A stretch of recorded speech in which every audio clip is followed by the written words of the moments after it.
This cryptocurrency trader just lost 100,000 US dollars through a SIM port hack. And that's a very devastating thing to find out. Now, I'm very grateful to Sean Kunz for posting this Medium article, and I go through it with you today to maybe highlight different areas of what a SIM port hack is and how you can protect yourself, protect your cryptocurrency, and that something like this doesn't happen to you. Now, I feel really a lot of appreciation that Sean Kunz still managed to share this article with us, even though it must be very devastating. And I cannot imagine what the feeling is to lose so much money in such a short amount of time, and to realize that maybe your security approach might not have been the best. He even mentions that it was not his top priority. He was a bit lazy with that, but hindsight is always 2020. So very appreciative that he's sharing this with us, and hopefully it will help some cryptocurrency investors maybe top up their security settings on their accounts. And he also mentions a few things that he could have done, and I will maybe offer a few of my own insights what I have done with my mobile service. So a hacker gained access to his Coinbase account, and he managed to do that with a SIM port attack. In a minute, I'll go through with you what a SIM port attack is, and I'll also explain to you how the basics of online security work and how the hacker managed to break through these security measures. And this is a typical online identity. As you can see, you've got your mobile device. This is you. This is Sean Kunz, and you've got a SIM card that's attached to your mobile phone, and you use your mobile phone very often with 2FA recovery to access your primary email account, as it is here. And the thing is, you got two different ways for your 2FA. There's actually a few different ways, but one way is by getting an SMS with a different code each time, and then with that you can access your email account. Now the thing is, with your email account, your primary email account is very often connected to a lot of different other applications, web apps such as Facebook or even exchanges and so on. It also has many other information that's very personal, which the hacker can use for social engineering tactics. So date of birth, secure passwords, passports, and so on. If these are things that you have sent to someone in the past. Now this is the overview. And now the thing is, with a SIM port attack, the easiest explanation is that the hacker contacts your mobile phone carrier, and through social engineering, he asks them to change your SIM card to another number. So no, actually he moves the number to another SIM card, and with that he manages to take control over your number and access your accounts by resetting passwords and so on. So here's a nice visualization of the SIM port attack. So the hacker, he's targeting the victim, and first of all he needs to gather a lot of information. So he has to have your phone number, he has to know where you live, and so on. Now he contacts the mobile phone carrier, in this case it's AT&T, and he contacts them. He spoofs your mobile number, and he requests a SIM card to a device that they've got. So they've got another phone, another SIM card, and they swap your number to the SIM card that they've got. And as soon as they've got that, they go onto your email. So they need your email account, and they can access. They'll trigger password reset on your email account. Now, instead that you get the authentication code, the hacker now with the SIM card with your mobile phone number gets the verification code. And with this verification code, he can initiate a password reset of the primary email account. And as soon as he's got access to the primary email account, it makes things a lot easier for him to access cryptocurrency exchanges and so on by resetting the passwords on those exchanges. So even though you might have different passwords for different accounts, by having access to the primary email account, the hacker can actually reset all the passwords and so on. And he can contact if you've got different 2FA, he can contact the exchange with your email account, provide a lot of information, and start a 2FA removal application. So he can contact, for example, Binance and request that the 2FA gets deactivated. Some exchanges have a bit lower security measures and others have higher ones. So, however, this is the gist of the SIM swap attack. And as you can see, the main issue is, first of all, the SIM card, that the hacker manages to swap the number. And the second is, of course, that the primary target is your email account, because that's connected to nearly everything else.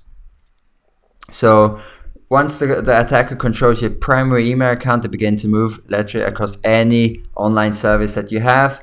And you have to take into consideration the sheer volume of information that is on your Google account. As an example, you've got, for example, address, date of birth, private, personally identifiable information, access to potentially compromising photos, access to a calendar, access to private emails, documents, and search history, access to personal contacts, access to all other online services for which your primary email address was used as the authentication source. Now, as you can see, with all this information, it makes it very easy for an attacker to build a profile of you and use that as for social engineering purposes if he can't access a certain account.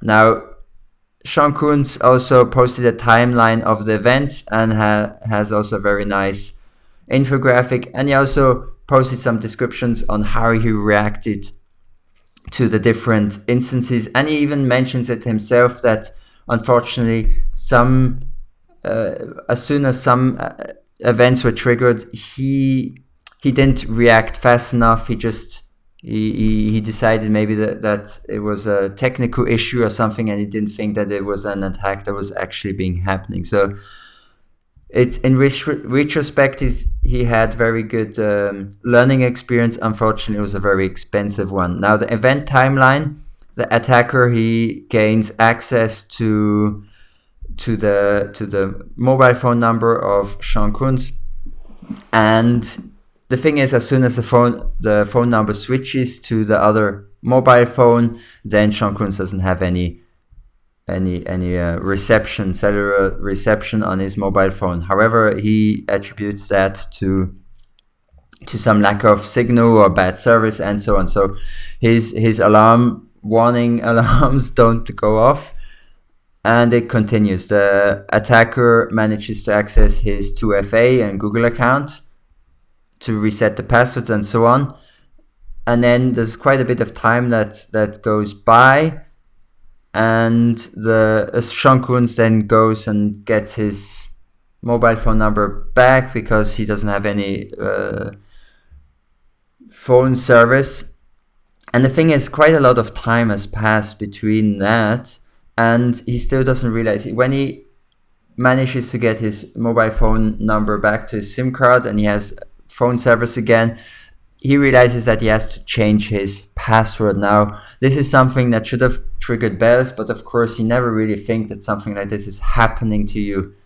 And so as soon as he gains access back to his account, the thing is, the attacker does this again, the whole same process, but this time he's much faster, and he manages to empty out Coinbase crypto account of Sean Coons, and he's doing that when he's asleep. So that's a perfect time, because the thing is, as soon as the attacker resets the passwords and so on of Coinbase, the Sean Coons email gets notifications that the password has been reset. But since it's quite late in the evening and the attacker deletes these emails right away as they come in, it's difficult for the victim to react in a fast way. So the thing is, if the victim does not check his Coinbase account regularly to see if the funds are on it, then it could be actually a few days or weeks before he realizes that the funds are missing. And then after that, it gets harder and harder to track where the funds are going and so on. So he's sleeping. The hacker manages to leave everything, to remove all the funds from his Coinbase account, and at some point, I think 2 days later, Coinbase customer support confirms that the user was able to gain access to his account and swept all the funds to an on-chain address outside of Coinbase. And of course, as you know, with cryptocurrency and blockchain, the ledger is immutable. So as soon as the transaction has happened, it's just not possible to make this transaction go back in time. So that was the end goal. Unfortunately, the hack was successful, and Sean Coons learned a very valuable lesson. So now the lessons to be learned, there's a few there. He mentioned a few points, and I want to mention one more point that I have done. Maybe that can help you in the future and to secure your funds. Now, first of all, I suggest if you got a large amount of cryptocurrency, definitely invest in a hardware wallet. I cannot say this enough. Hardware wallets are not that expensive. You can get ones for around $80-90. And the amount of security that it provides is just tremendous. And you will save yourself a lot of heartache by securing your funds now than wishing you had done it after such a hack. A hardware wallet is very, very good.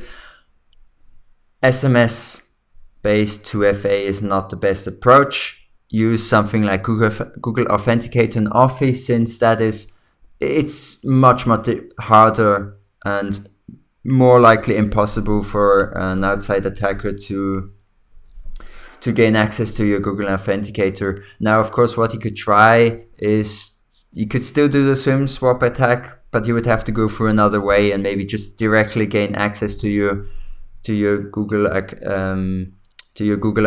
But you can deactivate SMS-based authentication, so that would eliminate that attack vector. Now, one thing that's not mentioned in the article, and I think that is something that you could do, you can phone up your mobile service provider and you can tell them exactly that you would like certain security measures applied to your account. For example, SIM swap is only possible if you come to a location directly and you sign a form. Like, you cannot do it over the phone. If you phone your mobile phone carrier, now of course that depends on which mobile phone carrier you have, but in my opinion that shouldn't be too much of a problem to increase the security of your account. You can maybe also put a note and say, hey, every time I contact you, I would like to mention this secret passphrase, or if these actions are performed, I want